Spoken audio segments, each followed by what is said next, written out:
मंदिर से मिले हुए फूल को कहां लगाना चाहिए, कहां रखना चाहिए?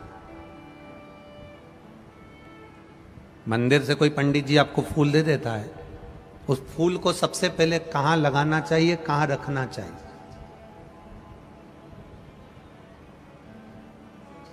मंदिर गए, पंडित जी खुश हो गए, ब्राह्मण देवता प्रसन्न हो गए, उन्होंने मंदिर में से तुम्हें फूल उठाकर दे दिया। इस फूल को कहां लगाना चाहिए, कहां रखना चाहिए? शिव महापुराण में, लिंग पुराण में, पद्म पुराण में, स्कंद पुराण में पुष्प का भी वर्णन है कि मंदिर से मिला हुआ पुष्प नयनों से लगाकर, हृदय से लगाकर अपने कर्ण में लगाया जाता है, कानों में लगाया जाता है। कानों में क्यों? क्योंकि भगवान के प्रवेश का सबसे बड़ा दरवाजा यह कर्ण है, जो भगवान के प्रवेश को कराता है। आपने कथा सुनी, उसमें आपको मिला कि एक लोटा जल चढ़ाने से यह प्राप्ति होती है। शिव अंदर गया तब तो आपने मंदिर जाना प्रारंभ किया। अगर शिव अंदर नहीं जाता तो कोई मंदिर जाना प्रारंभ नहीं करता। लगाया हृदय से, कर्ण पर रखा, कर्ण पर रखने के बाद उसको फिर पुष्प को विसर्जन करने से पहले अगर कोई पंडित, कोई विद्वज्जन, कोई ब्राह्मण जन आपको फूल दे देते हैं, हृदय से, नेत्रों से लगाने के बाद, मस्तक से लगाने के बाद उसे थोड़ी देर कर्ण पर जरूर रखना चाहिए। कर्ण पर रखने के बाद फिर भले उसको उतार कर तुम विसर्जन कर दो, पर कान के छुए बिना उसका विसर्जन भी नहीं होता है। कर्ण का स्पर्श हो, तू प्रवेश का द्वार, ये कर्ण है जिसमें से मेरा महादेव अंदर प्रवेश करा।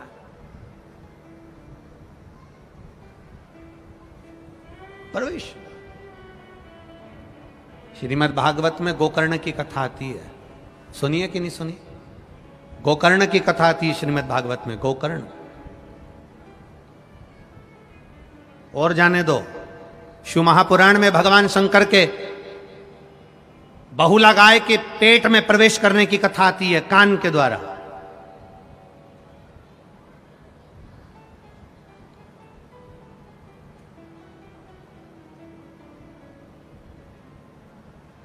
स्त्रियों को सबसे ज्यादा सुंदर आभूषण पहनने की अगर सुंदरता लगती है तो वो कान में ही लगती है।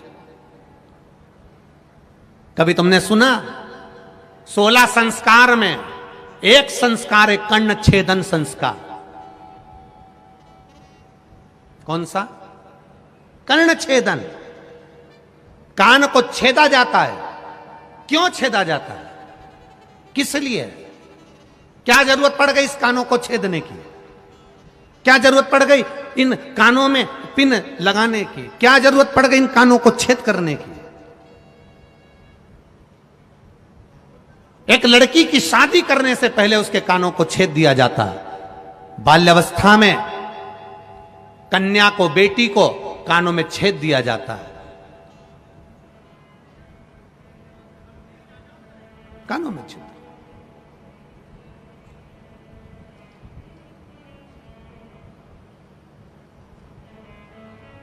एक कानों में छिद्र, दूसरा जम के बोलो जरा, नाक पर छिद्र। दोनों बड़ी मर्यादा के हैं। कर्ण छिद्र, बेटी को विवाह करने से पहले जब बेटी कुंवारी रहती है, कन्या रहती है, छोटी रहती है, उसके कानों को छेद दिया जाता है। पुरुष, उसके भी कानों को छेदा जाता है। कर्ण छेदन का महत्व क्या कहता है?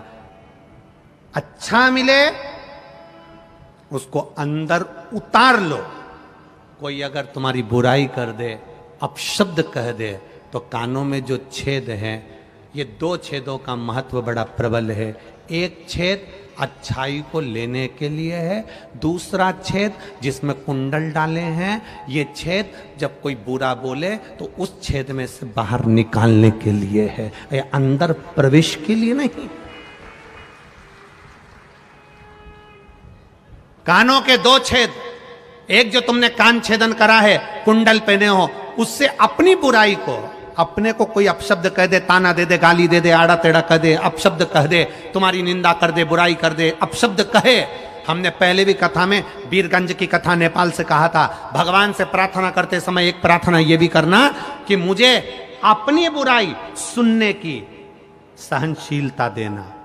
इतना जरूर करना भोलेनाथ कि लोग मेरी बुराई करें तो मैं सुन सकूं, किसी को अपशब्द ना बोलूं, वो आड़ा टेढ़ा बोले मैं सुन लूं, वो मुझे गाली दें मैं सुन लूं, क्योंकि दुनिया के लोगों को सुनने की आदत खत्म हो गई।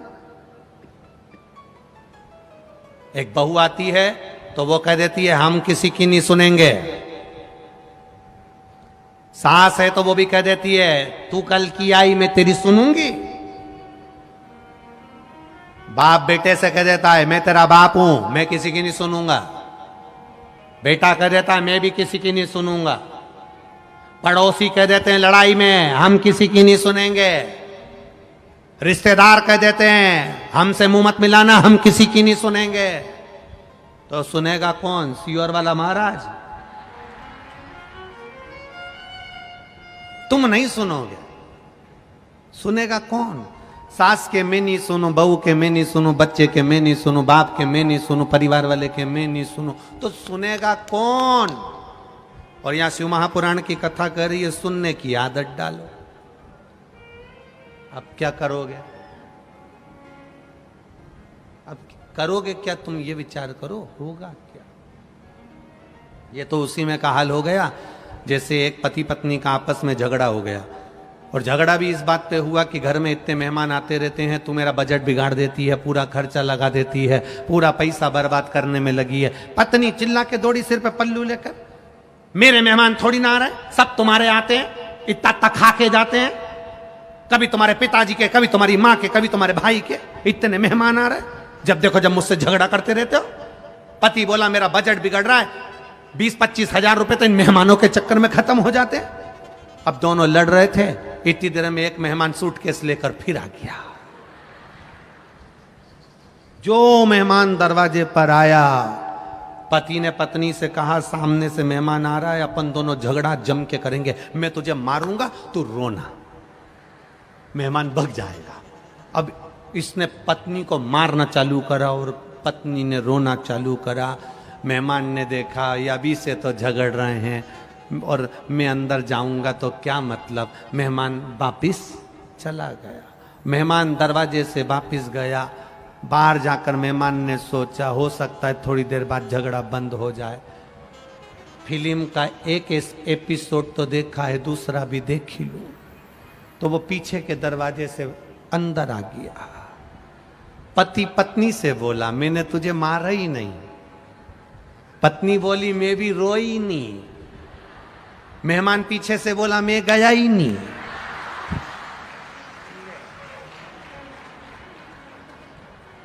अब घूम फिर के मैं नहीं आ गया, मैं भी नहीं गया। ले भगवान से कहो कि हम अपनी कोई बुराई करे, निंदा करे, अपशब्द कहे, ताने दे, हम सुन ले। सुन नहीं पा रहे ना, इसीलिए अदालत में ज्यादा केस जा रहा है। ये अदालत में इतने केस किस लिए हैं? ये अदालत में इतने जज क्यों बैठ रहे हैं? अदालत में इतने वकील क्यों बैठ रहे हैं? क्योंकि हम सुन नहीं पा रहे। सास बहू की नहीं सुन रही, बेटा बाप की नहीं सुन रहा, भाई भाई की नहीं सुन रहा, पड़ोसी पड़ोसी की नहीं सुन रहा, रिश्तेदार रिश्तेदार की नहीं सुन रहा है, मोहल्ले वाले की नहीं सुन रहा है, कोई सुन नहीं रहा। इसलिए अदालतें बढ़ती चली जा रही है और अदालतों में जज और वकील बढ़ते चले जा रहे हैं। जिस दिन आपने सुनने की आदत डाल ली, उसने कुछ कहा, आग लगे बस्ती में, क्या किसको रोइए, बस सुनने की आदत डाल ली, फिर कोई दिक्कत नहीं है। अब बोले तो बोलने दो। अपन बड़ी मस्ती में मंदिर जा रहे हैं शिव जी के, कोई कुछ बोल रहा है, शंकर जी की आराधना कर रहे हो, मंदिर जा रहे हो, लोग तुमसे कहेंगे क्यों सियोर वाले महाराज के चक्कर में पड़ी हो, क्यों मंदिर जा रही हो, जल चढ़ाने से क्या होता है, झाड़ू लगाने से क्या होता है, पोछा लगाने से क्या होता है, 5 जगह पर जल चढ़ाने से क्या होता है। लोग कहेंगे एक ही जगह पे जल चढ़ा दो। लोग कहेंगे कहां पर लिखा है, कौन सी पुराण में लिखा है? महाराज तो बेवकूफ बना रहा होगा, ये कर रहा होगा, वो कर रहा होगा। दुनिया के लोग तुम्हारे विश्वास को तोड़ने का काम करेंगे, पर अगर आपने शिव महापुराण पर भरोसा करा है, विश्वास करा है, तो 5 जगह पर जल चढ़ाकर देखना, महादेव सामने खड़ा है।